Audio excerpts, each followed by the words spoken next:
Welcome to the Rick and Morgan podcast presented by Lemon Sports Network. Here's what we got coming up.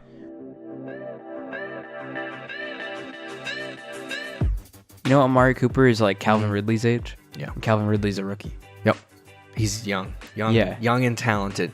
I think that's the thing that people are not realizing. Like, oh my God, Amari Cooper sucks. I'm like, it's not like the guy has played like 10 years and he's been terrible for 10 years. I mean, he's young. Or that he's gotten old and isn't the. He's young. He's talented. He's young. He doesn't get injured all that often. And like, I just don't understand why people are not excited about this move for Dallas. I mean, at some point, this is what happens to teams like this. Teams like Houston, Denver, and Jacksonville. Is that you go so long without having a good, decent offense that your defense stops. I hate to say this, but they almost stop caring in a sense. They're like, okay, we got to keep us in the game every single time. Like, we give up a lead of 7 points and Blake Bortles can't even score a touchdown. And it's just like at some point they're just like, we're done. You know, a Drew Brees or a Tom Brady before they actually get started. He's 5 years into this sucker and he's terrible. Too late for him. Welcome to the pod. We're going to talk about a numerous amount of topics today. Including Le'Veon Bell. Again. Amari Cooper, the Jaguars, Patrick Peterson to the Patriots, ? Maybe, possibly. How you doing, Rick? Oh, you startled me. Sorry, I was looking at pictures of Patrick Mahomes. So couldn't help but notice. Your love for Pat Mahomes has gone way too far. It has become a sick of, like, how many times do you bow down to Pat Mahomes in your shrine closet every night? 10 times per hour. 10 times per hour. Oh, boy. Pat Mahomes. I'm not going to say that. Good. I'm glad you held back. I was gonna hold back. Because the podcast would be 3 hours long if you didn't. What have you been up to lately? Yeah, just checking my fantasy team, getting my wisdom teeth out. Oh, you were probably... I was zoinked. But you know what? That entire time I was zoinked, I was probably like I was underneath and they're like, hey, what is he trying to say? Mahomes. The only thing he was thinking about was Patrick Mahomes. As I was zoinked. As you entirely zoinked. It's like, you know, your kid's first word. Mine was Mahomes. Some say mom, some say dad. Mine was Mahomes. Mahomes. You ready for the first talking point? Yeah. The Jaguars have had some real problems this season, and the climax of their struggles was the benching of Blake Bortles in the last game. Is the Jags' season over? No. Because they're in the AFC South. And that division is almost as bad as Blake Bortles. So I don't think they're out of it yet because their defense can single-handedly win them enough games, I think, to win that division. I'm not sure if they're going to. I think the team I predicted in the beginning of the year I think is going to win it, which is Houston Texans. Mm-hmm. But I wouldn't say they're out of it yet. Houston. Because honestly, you could say all 4 teams in the AFC South are kind of around this. Like the fact Patriots the Colts are clearly are 2-5. number 1, and the Bills are clearly the worst team in that division. But like in the AFC South, is the Colts the worst team in the division? Colts are 2-5. And they're like 2 games off. Who's in first? Texas. Houston with 4-3 record. What's the difference right now between the Colts and Texans? Ignoring record, just like watching them play. There isn't really a big gap between those 2 teams at all. I mean, you used to think it was Blake Bortles, but he blows. I don't know with the Jags. They're really not good right now. Defensively, too, they're just not performing. Yeah, they're not. I don't know where it derives from. It probably comes from the fact that Blake Bortles sucks and that the defense has to do all the work through the entire game. I mean, at some point, this is what happens to teams like this. Teams like Houston, Denver, and Jacksonville. Is that you go so long without having a good, decent offense that your defense stops. I hate to say this, but they almost stop caring in a sense. They're like, okay, we got to keep us in the game every single time. Like, we give up a lead of 7 points and Blake Bortles can't even score a touchdown. And it's just like at some point they're just like, we're done. Yeah, we can't. I think Jalen Ramsey is like, all right, whatever. I'm gonna hit the free agency market anyway. If we can't hold our opponent to 20 points, we're gonna lose. It's true. It's absolutely true. I mean, looking at their schedule too, they could easily lose like the next 3 games. And they're 3-4. I mean, we've only played 7 games. We still got 9 games to go in the season. So I'm not.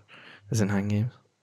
I'm depending on the team. not going to count the Jags out at this point yet, but I mean, it just doesn't look good for Jacksonville. And it's not even the fact that, like, I mean, they're not even giving up a ton of points. It's just the pure fact that the Bortles in the offense is so bad. And it doesn't help that they don't have Fournette, but, like, it's just so, it's not looking good for Jacksonville. They're just not. Something's not clicking with them. And Right. I mean, it doesn't help that Doug Marrone's their head coach, right? Yeah. Kind of a clown. Doug Marrone is a complete clown bag. I mean, you look at the Jacksonville had one chance. Like, coming into this year, how many people said they were like the favorites? The favorites. Of a lot of people. But, like, if you look at it, ignore what they did last year. Yeah. You just look at, they have Doug Marrone as their coach and Blake Bortles as their quarterback. What would you predict a team with that combo? What would their record be? If you just ignore what they've done in the past, just going into the year. Include the defense? And no, if I just told you a team that had Doug Marrone as their coach and Blake Bortles was their quarterback, how good do you think they'd be? 8-8. I'd probably say like 4-12. 4-12. Well, I gave them 4 games. 8 games, Rick.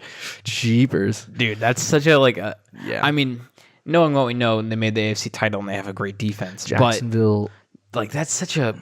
Doug Marrone is not considered... I mean, he is now a little bit, but, like, 2 years ago, Doug Marrone was considered one of the trashiest coaches in the league, and it's Blake Bortles, who's probably not even a top 20 quarterback in football. It's true.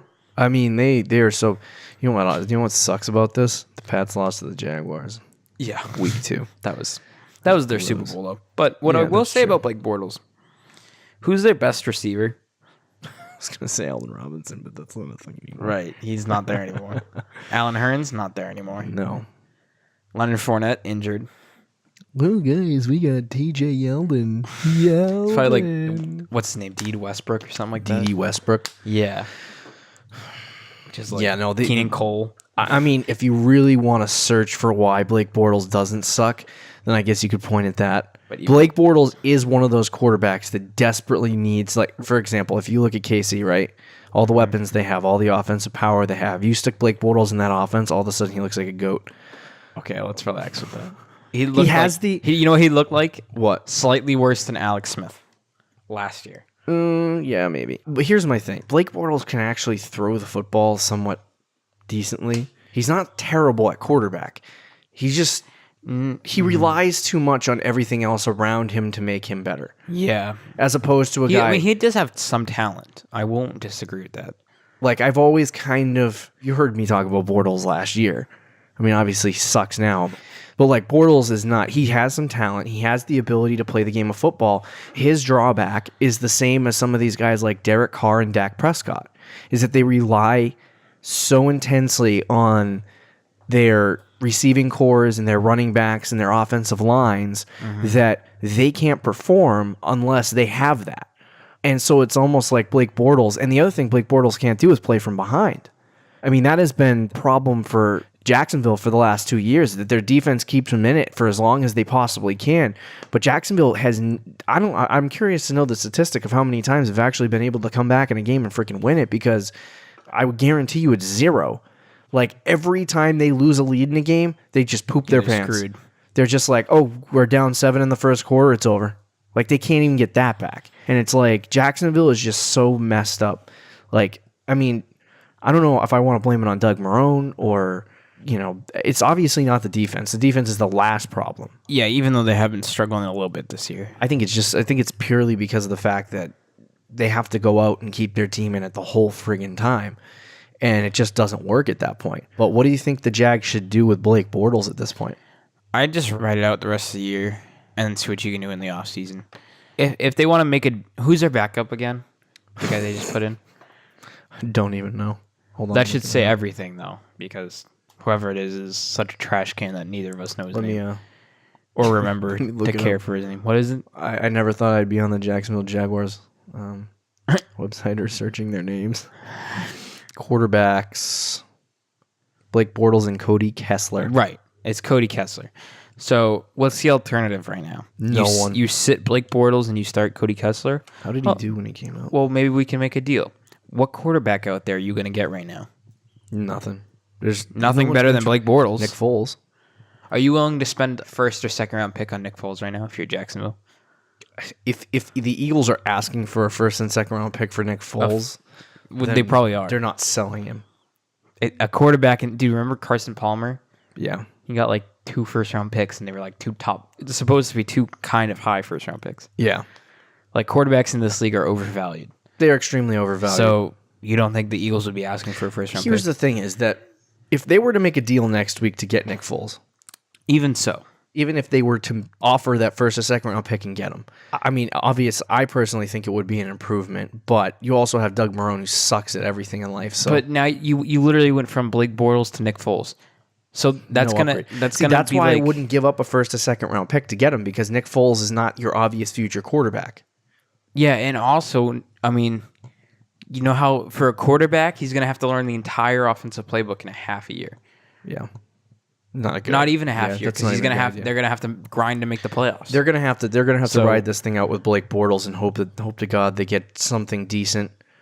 I mean, quarterbacks are going to be like free agents though. Either next year. Okay, so when do you bench? I think because in that game, here's what I think. I think they benched Bortles specifically just to say, "Listen, you idiot, get it together. Yes, suck. You're terrible." Doug Marrone doing one thing right in his life, but they probably benched him to say, "Listen, you're an idiot. You need to get your act together and start playing football somewhat decently, or you are going to be benched. This is going to be your life on the Jacksonville Jaguars for the next 10 years. So you either get your act together, or you're going to sit on the pine the rest of the season." I think that's kind of what they're saying to him at this point. But who do they have to go to? You know, like you said, Cody Kessler.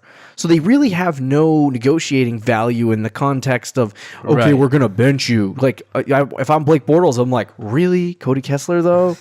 I'm your best option. Go ahead, unless you sign some idiot. Like, it just doesn't work. So, to me, I look at it and I think like they're not going to bench Bortles. But how many losses do you think that the Jags have to get in order for them to decide to say, listen, we're done with Blake Bortles at this point for this season? For this season, they got to be like pretty much out of the playoffs.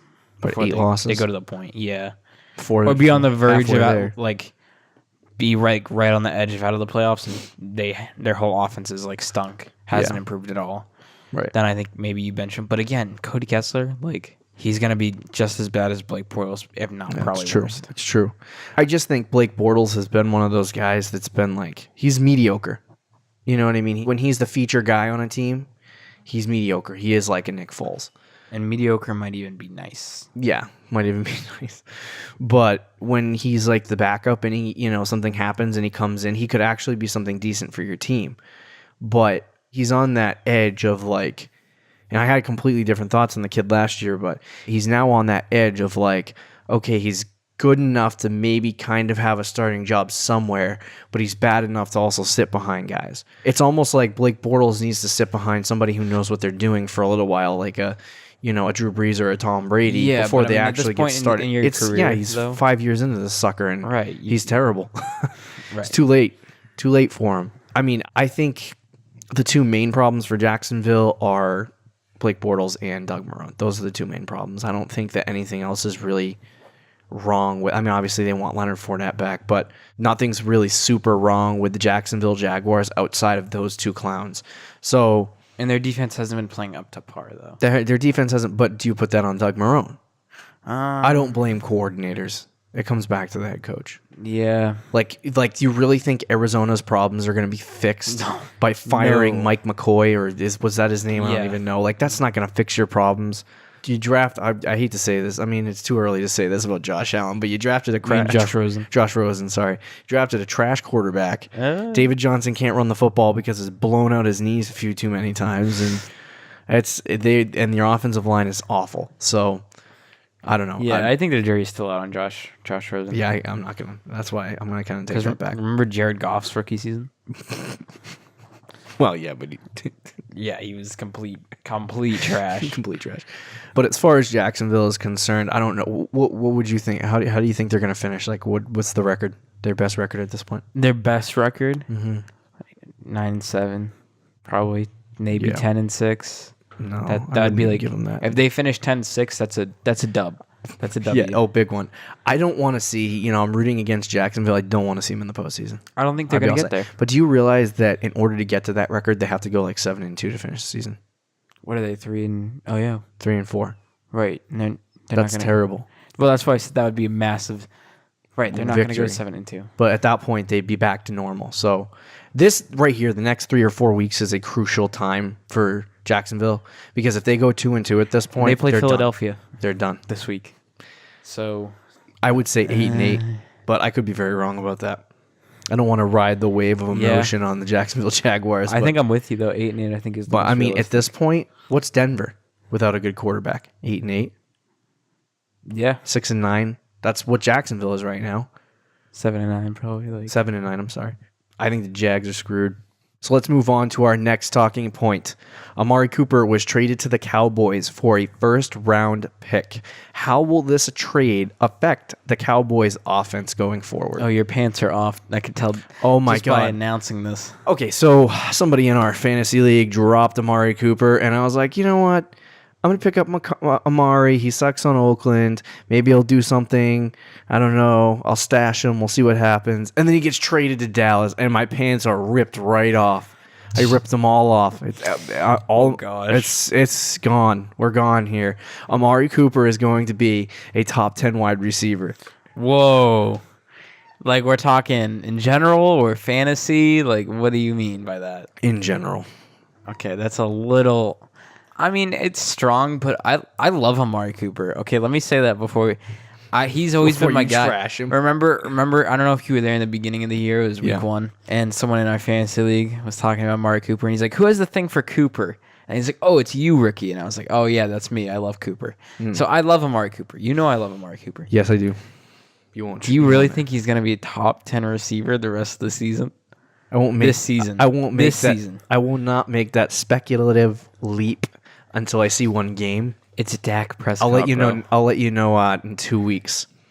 I do think that with Dallas, Cole Beasley over the next couple years, he will be. I don't disagree with that. He will be very, very good. I don't know how fast he's going to get incorporated. Here's the pluses to Amari Cooper being in Dallas. They traded him on Monday, right? Mm-hmm. Monday, the day after their last game before the bye. So that means that he has, generally speaking, 13 days, 14 days to come in, practice with the team for a week, sit down with Dak Prescott every day and eat lunch together, learn the freaking playbook, which is probably not that hard because the clown over there, I don't even know his freaking... Jason Garrett. Not complicated. Trust me. Not complicated. The guy's a brick wall. Freaking... God, I hate Jason Garrett. And that's exactly why Jerry Jones keeps him around, because he's too stupid to make his own decisions. So Jerry Jones can kind of just walk in and do whatever he wants. Regardless, I do think that Amari is going to get acclimated. Like Josh Gordon, when the Patriots got him, he was like, first week he had like 1 snap. Next week he had like 3 snaps. So in that time where they played 2 games, he finally, the week after that, game 3, got involved. He had like half the offensive snaps. He got targeted like 6 or 7 times, and he was involved in the offense after 3 games.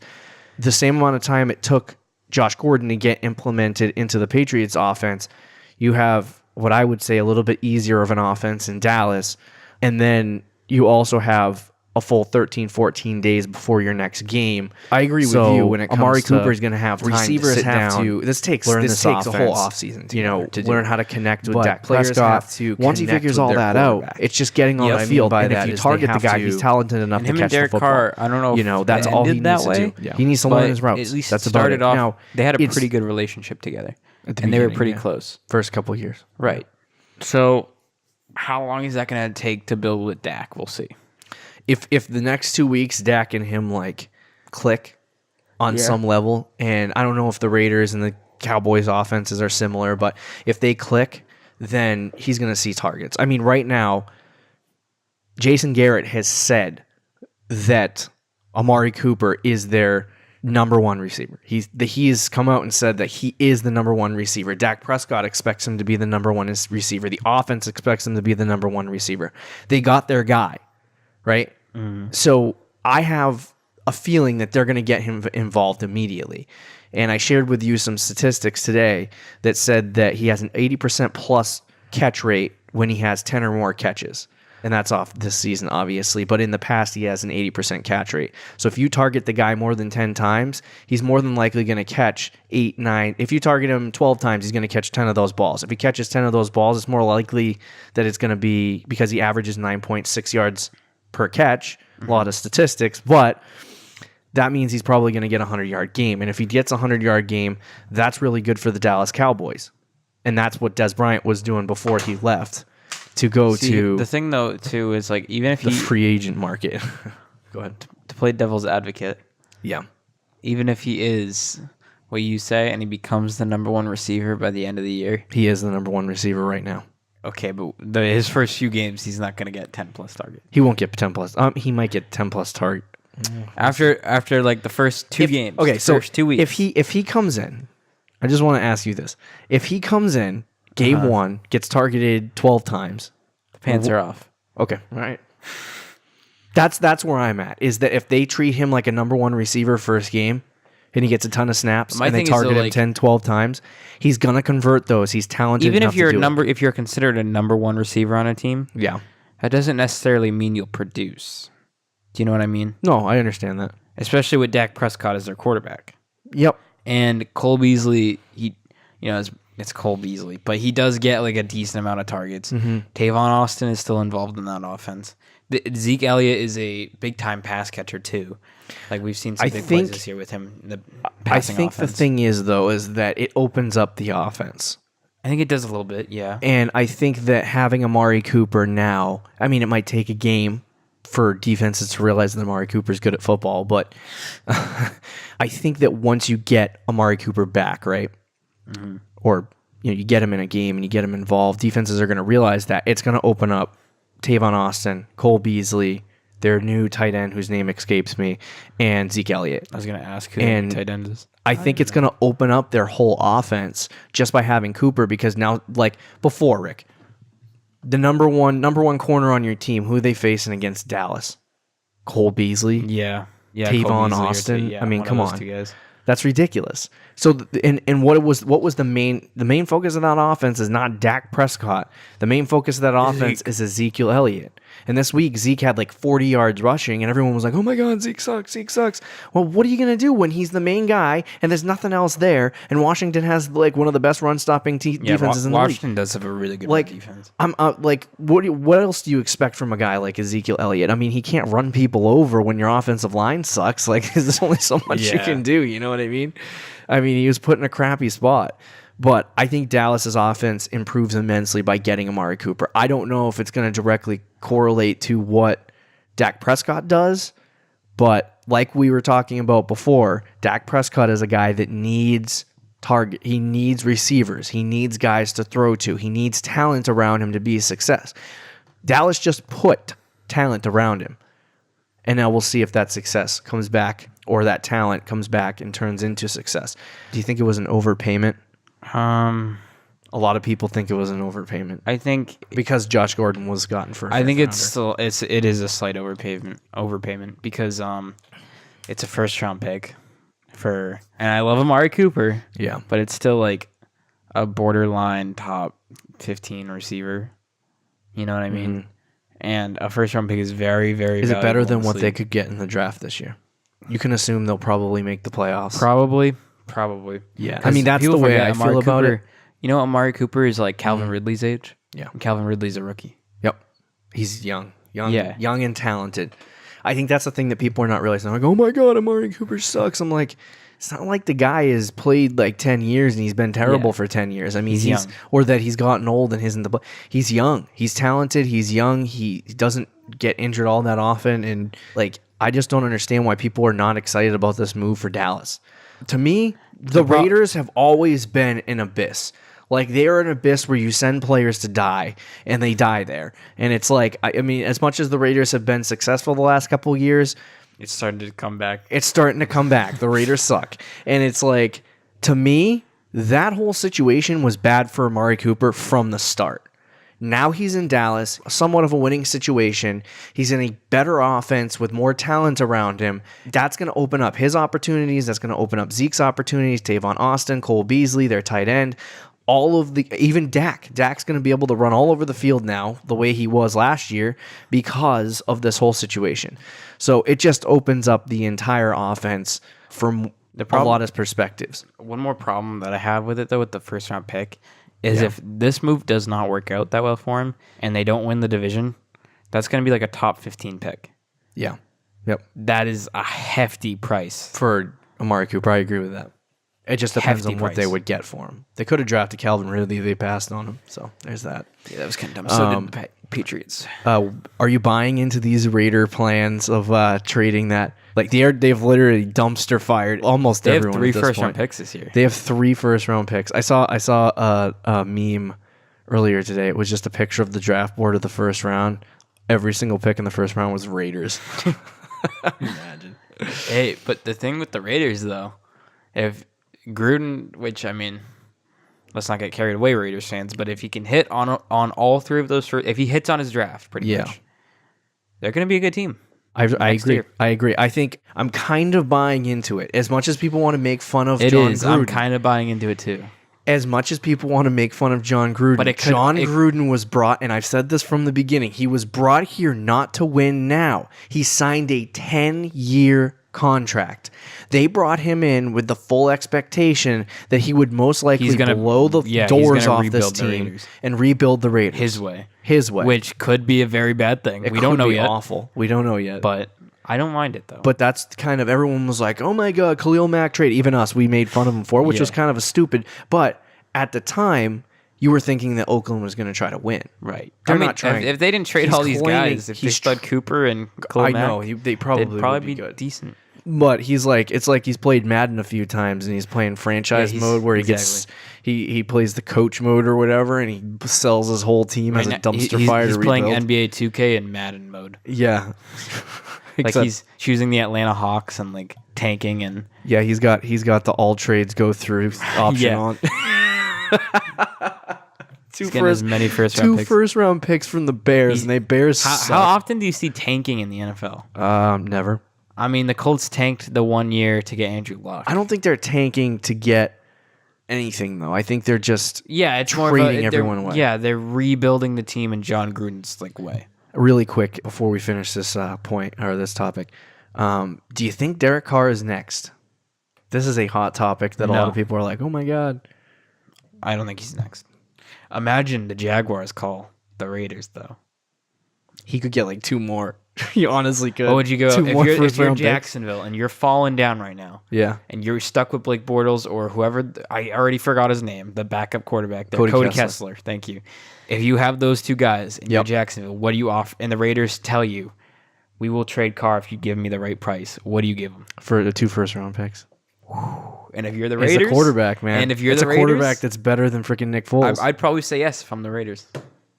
Oh, in a second. Yeah. Then you had 5 first round picks. That's a juicy Can take. the Jags even do that? 5 first round. No, probably not.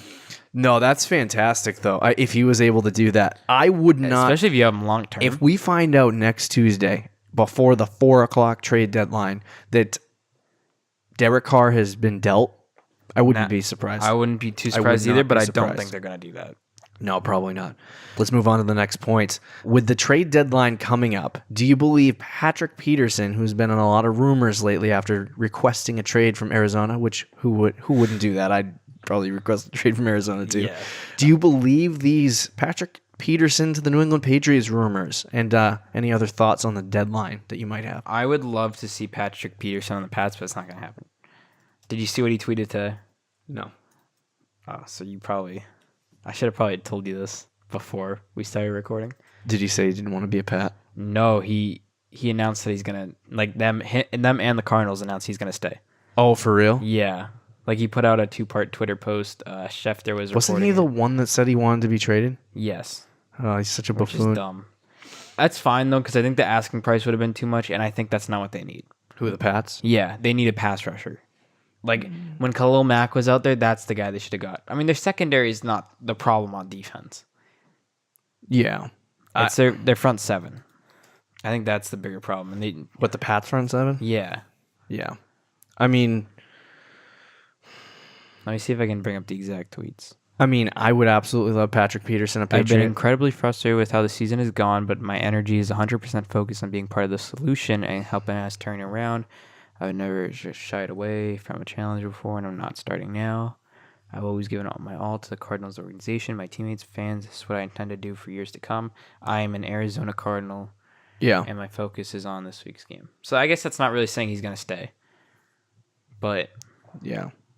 If they were to deal him, where do you think he's going?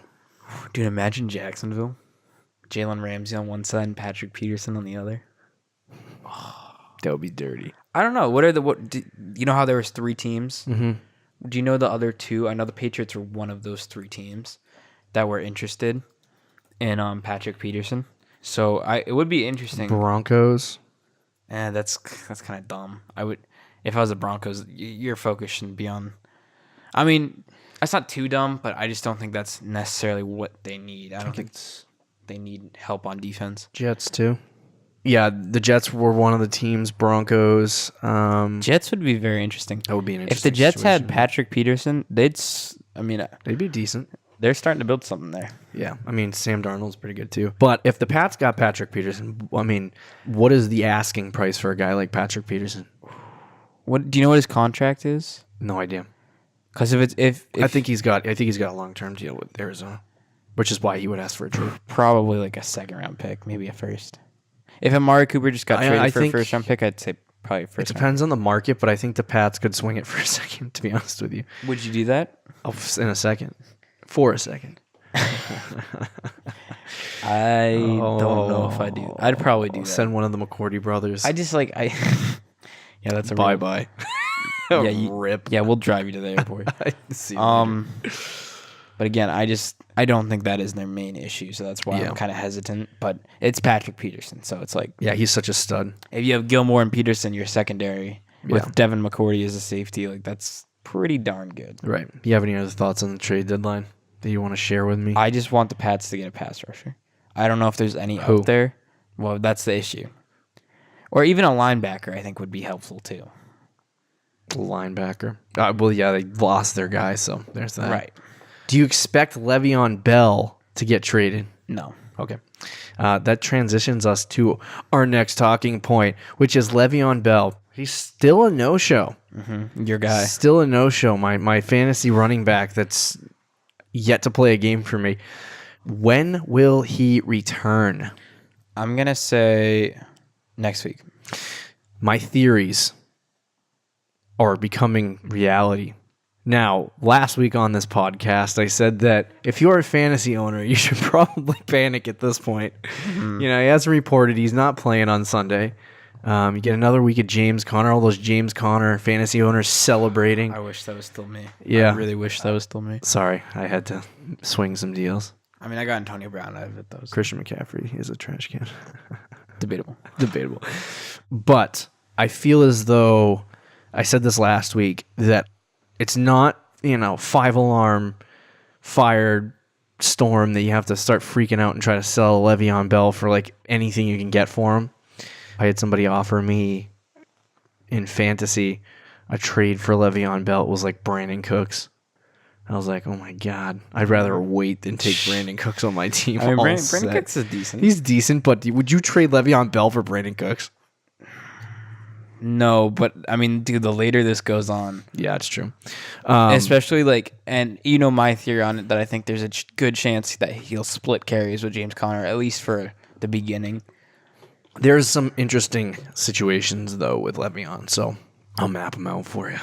So this is my theory last week, and I think it's going to happen. Le'Veon is going to wait until 4:01 Eastern Time in Pittsburgh to show up to the facilities and say, I'm ready to sign my tender, boys. Ready to get back to work. What does this prevent? It prevents the Pittsburgh Steelers from trading Le'Veon Bell. I think he originally planned on coming back week 7 and 8, and then he got this concocted idea with his agent after the trade rumors came out and said, you know what? Forget this. We're going to wait till after the trade deadline. So he has to... I believe at any point this season, Le'Veon Bell can return. Like if it's week 16, he can sign his tender and play a football game. But here's the situation that Le'Veon faces if he waits past week 11. If he waits past week 11, he does not qualify for free agency anymore. So that means that the Steelers would basically hold on to him for a whole nother season under that same franchise tag situation. So he would have to sign his tender. So he has until, I think it's November 13th to sign his franchise tender. And if he does not do it before then he cannot play for the Pittsburgh Steelers. Or not cannot play for the Pittsburgh Steelers. He can't go to anyone else or sign a massive deal or do any of that. So it just so happens that the trade deadline falls 2.5 weeks before that point. So it makes sense that Le'Veon, if he does not want to be traded from, to another team, if he wants to stay in Pittsburgh, it makes sense for him to wait until after the trade deadline. You're not the only one that said it either. I've heard it around. So if he rolls up and says at 4:01, listen, bro, I'm going to play football for the Pittsburgh Steelers, they're going to be like, frick you, man. At least the ownership will. Yeah, true. So, since you think Brandon Cooks is a joke, I'm guessing you think Stephon Diggs for Bell would be a joke too? Yeah, no. Never. Sorry. Shoot your shot, kids. Always try. You're starting Ronald Jones this week? Yeah, dude. We'll see what happens. That could be a bad decision. Yeah, that's... Everyone's going to pick up Aaron Jones. Okay. But, no, so that's my theory on Le'Veon. Mm-hmm. Now, to me, this is not informed opinion, but to me, that's about 85% chance of happening. Like, that's going to happen. My concern is this roster exemption situation. If you have Le'Veon on your fantasy team, you should probably be freaking out about this exemption. Because if they put the exemption on him, he would not play. He cannot play. He can practice with the team. He can work out with the team. He can go to team meetings. He'll be with the team on the field. Right. But he cannot play in the game. So Le'Veon Bell would basically be inactive for 2 more weeks following that. So he wouldn't play, not only wouldn't play week 8, but he wouldn't play week 9 or week 10 if they put the roster exemption on him. But the Steelers can only put the roster exemption on him if Le'Veon is not in enough physical shape to start a game. And the other reason why they would do it is because they don't have to pay Le'Veon for 2 weeks, which Le'Veon would appeal and say, you need to pay me. Long, stupid process, but that might happen, which would also be a bad situation for fantasy owners. But we're going to have a fantasy podcast one day, don't you worry. Don't worry, boys. We will have a fantasy podcast, and some ladies out there that might be listening. Yes. But, so I think Le'Veon Bell will sign his tender this week. It's just a question of what happens after that point. I do believe that he had the intention of signing the tender week 7 and 8, but he just was like, right, I'm not going to get traded. So I don't know if you have any more thoughts on Le'Veon Bell, but I just want him on my fantasy team, bro. I'll take Saquon. Never mind. You ready for the Patriots Minute? Yeah, I'll give you Austin Eckler and Danny Amendola. No. Yeah, I'll spice things up and give you Royce Freeman. Rolls Royce. All right, you ready for the Patriots Minute? Yeah. Should we be concerned about the Sony Michel injury? I mean, it looked bad. It did look bad. I was like, here we go. They drafted a guy with history of 2 ACL tears. Good luck. Freaking stupid. But I'm going to say no because MCL sprain. Didn't Ian Rappaport say that there's a chance he could play this week? Yeah, it's a very mild MCL sprain. Yeah, so I wouldn't be worried at all. I don't think he's going to. If you're the New England Patriots and you have a young rookie running back and you're facing Buffalo Bills. The Buffalo Bills. Yeah, keep him out of the game. Don't even worry about it. The Buffalo Bills. They're freaking our backup. Buffalo Bills. Sign Nate Etling again. Is that his first name? Yes, I don't even know. Etling. Sit Tom Brady this week. He'll still beat the freaking Bills. I hate the Bills. I wouldn't be worried about Sony Michel yet, but he does have a history of injury, and if this becomes a problem, he's going to be the next Dion Lewis. Oh, that's scary. Yeah, but he's bigger than Lewis. Yeah, bigger than Lewis. I'm ready for the top 3 L's, Lemons of the week. Give it to me. So the Raiders didn't make it this week, unfortunately. We didn't put the Raiders on this list. Because we're low-key buying into the... Yeah, low-key. The tank. Don't worry. They will make it again when Derek Carr does something stupid. Yeah. Almost guaranteed. Oh, it's an honorable mention? What? We'll put the Raiders in as an honorable mention. Derek Carr crying after he got sacked. Oh, did you see that? He cried? He was like, it was like the camera zoomed in and there was tears in his eyes, and then a report came out that the offensive line has lost respect for him. Raiders is screwed. They're mad at John Gruden. Totally toasted. Time to trade the wimp to the Jacksonville Jaguars, where he'll get smashed into the turf every day by the defensive line. That'd be lit. It'll be hell for Derek Carr for the rest of his life. You ready for the number 3 lemon of the week? Yeah. Well, so there was a team. I think it's the AFC South. They were having a great year. Okay. They were playing fantastic football. All I had to do was beat Kansas City. And I mean AFC North. AFC North, I'm sorry. Did I say South? Yeah. Sorry, forgive me. They played off against the Kansas City Chiefs. Lo and behold, they completely choked. In prime time. Going into this game, people kind of expected Andy Dalton and the Bengals to play well in prime time.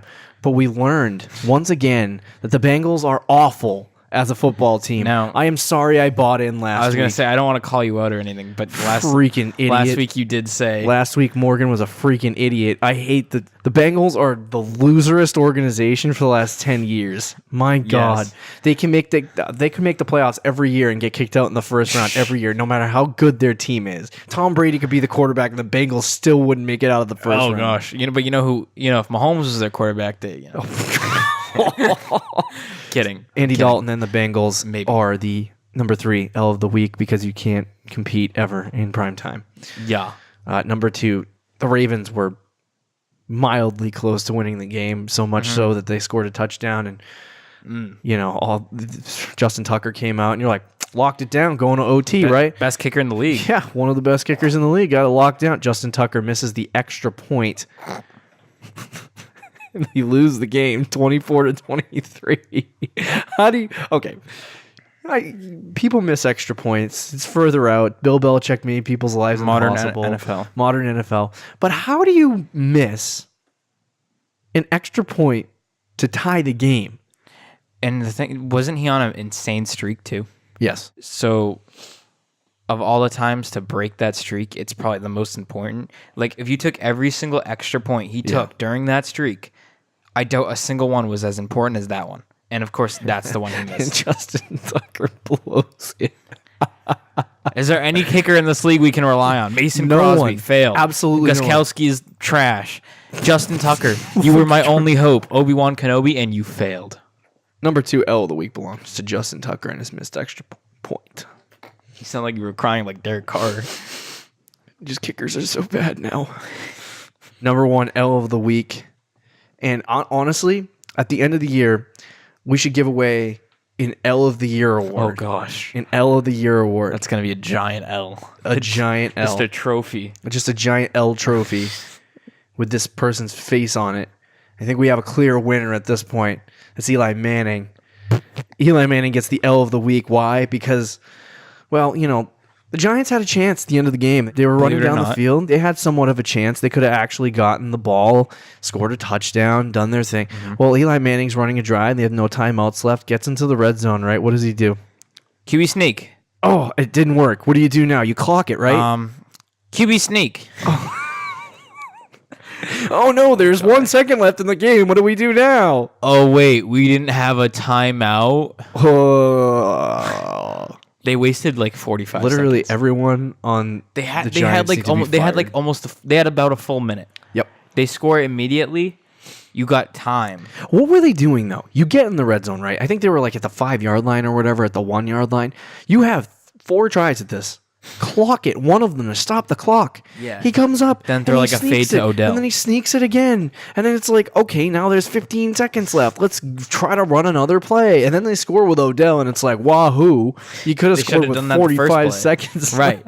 You just wasted your entire chance of the football game. And see, as much as I would love to blame the head coach, is it Sean McDew? Or that's totally not right. That's you mean McAdoo, but that's not the McAdoo. Guy. He's not the guy anymore. McDew.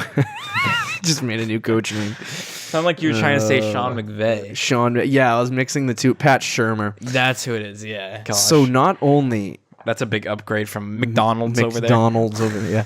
So what's funny is that you can't even blame Pat Shurmur for this. This is not even his fault. Like, they ran out of timeouts, so that's probably his fault. But Eli Manning, it was under his discretion to sneak it twice. And did you see earlier in the game too? It was so I don't know. Were you watching the game?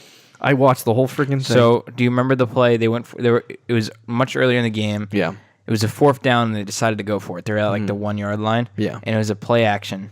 Manning rolls out to the right, ends up throwing it incomplete, whatever. But but they showed that like Odell was open on that play. Yeah. And then they showed the coach, Pat Shurmur, and he's like, throw it to Odell, and then he puts his hands on his face when Eli throws it to like Sterling Shepard. It's incomplete. And then in the press conference, he's like, "Yeah, from my angle, I thought Odell was open, but I guess Eli saw otherwise." And he was rolling.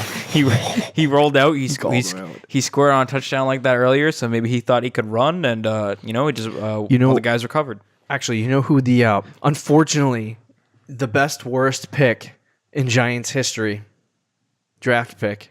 Saquon Barkley. Yeah. It's like the best worst pick. It is. It really so is. good. But you could have had somebody to replace Eli. What are you know doing? me. I'm on the Barkley bandwagon, but like, oh gosh. But like, you had a chance to get a guy. Unless That's awful. If they must have not thought Sam Darnold was going to be good. It was Darnold or Josh Rosen or Josh Allen. They probably would have drafted Darnold. Yeah.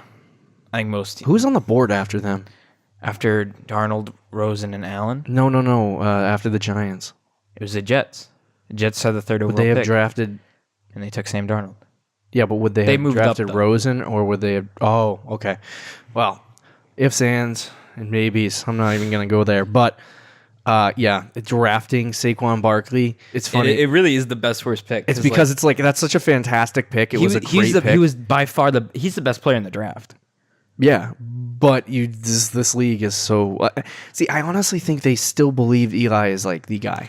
Right. I agree with that, but the Giants are just so bad as a team. He's clearly not. What's funny is that he's really not a bad quarterback. He just is, he's old and done, and no, prime Eli's top 10 quarterback. Right now, he's not prime Eli. He's not prime. He's Eli. Some gross. Who would you rather have right now, Blake Bortles or Eli Manning? Oh God. No one. Burn the whole team down if that's my options. Odell. I quit. I'd rather have Odell at quarterback. I'll be like Bill Belichick, signing a Left-handed resignation letter on a napkin and sliding it over to the Jets owner. See you later. I wasn't meant to be a coach. Bye. Sorry. All right, you ready for Pick'em? Yeah. Let's cue the music. Dolphins at Texans. I'm going to go with the Texans on Thursday night, baby. Dolphins will lose this game, Oh. and Houston will win. You almost had me. Almost. The Red Sox are on right now, so let's blow through these. Oh, Eagles at Jaguars. I'm going to go... This is in London, isn't it? 9:30 game. I'm pretty sure it's in London.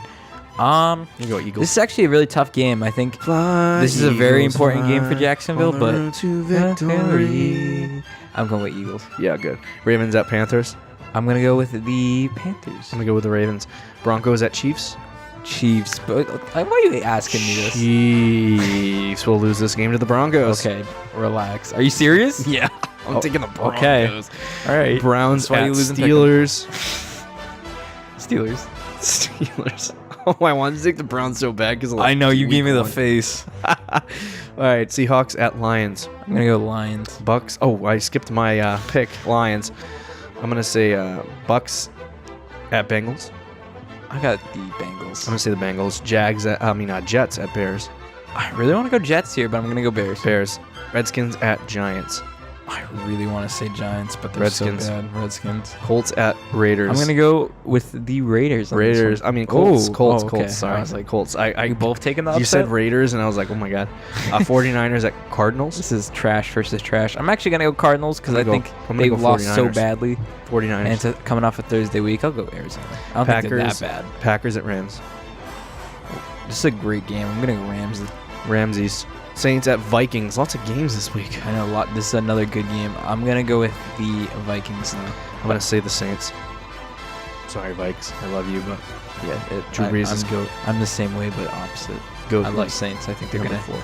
They might go to the Super Bowl this year, but Patriots at Bills.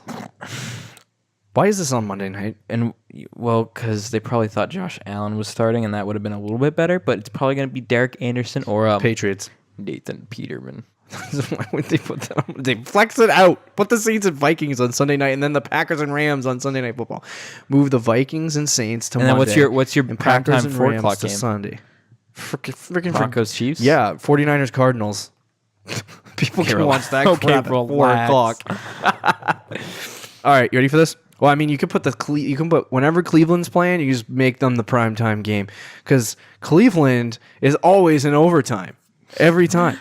That is so good for anybody owning any freaking Browns players because you're almost guaranteed every week to get extra time in the game. It's like cheating. It's like a cheat code. Yeah. 5 times they've been in overtime this year. Dang. Holy crap. Do you realize? I mean, it might be 4 actually, but do you realize they went to overtime that many times and they could actually freaking be 6-1-1 right now if they could pull off winning those games? Dang. The Browns They're gonna be a good team next year. The Browns are actually that close. Good think luck, they're gonna- Cleveland. they're gonna be a good team Be next very year. happy. Give me your fantasy play of the week. Now, last week you laughed at me because I gave you another one of my own players. So hold on, let me check my fantasy team. Oh. By the way, I was right last week. Patrick Mahomes was the highest scoring player in the league. I don't believe that for a second. How many points did he score? I don't know, 40. 36. So you were close. Always close. Who? Wait, so who scored the most points last week? Patrick Mahomes, I think. Oh, you're right. Mitch Trubisky had 33. Haha. I wish I picked him up. So this week, I'm going to do something unthinkable. Oh, boy. I'm not going to pick anyone on my own team. Oh, boy. I'm going to go to your team, and we're going to pick someone on your team. Oh, wait. All your good players are on a bye. We're not doing that. And I'm not just saying that. Baby, You can back me up. You know who's a good play? Who? I actually think Todd Gurley against Green Bay That's a good play. is a good play. I'm going to go with AB. AB against Cleveland. Ooh, my guy. AB against Cleveland. He's a spectacular wide receiver. I love Antonio Brown. He's one of those guys that you can't, like, Todd Gurley and Antonio Brown are 2 guys that you almost can never trade for. But for some reason this season, Antonio Brown started off real slow. He was involved in a couple of trades. Yeah, He's 3 been on different teams. Now he's on my team. That's how you take advantage of people. It is. That's how you take advantage of We were people trying to in do that with fantasy. Rodgers, but it didn't work. Yeah, it didn't Now work. It's too late. Too late on Rodgers.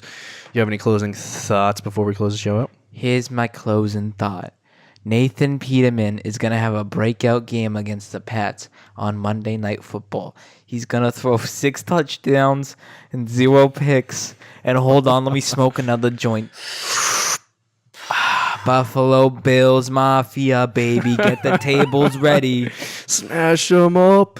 Oh. I just smashed myself through a table. Bills Mafia, baby. Bills 50, Bills 69, Patriots 0. minus 420. Minus 420. Oh.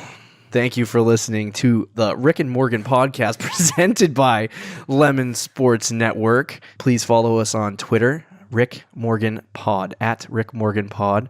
Let us know how we're doing and make sure you just subscribe if you're listening on iTunes. Or YouTube. Have a great week, everyone. Peace.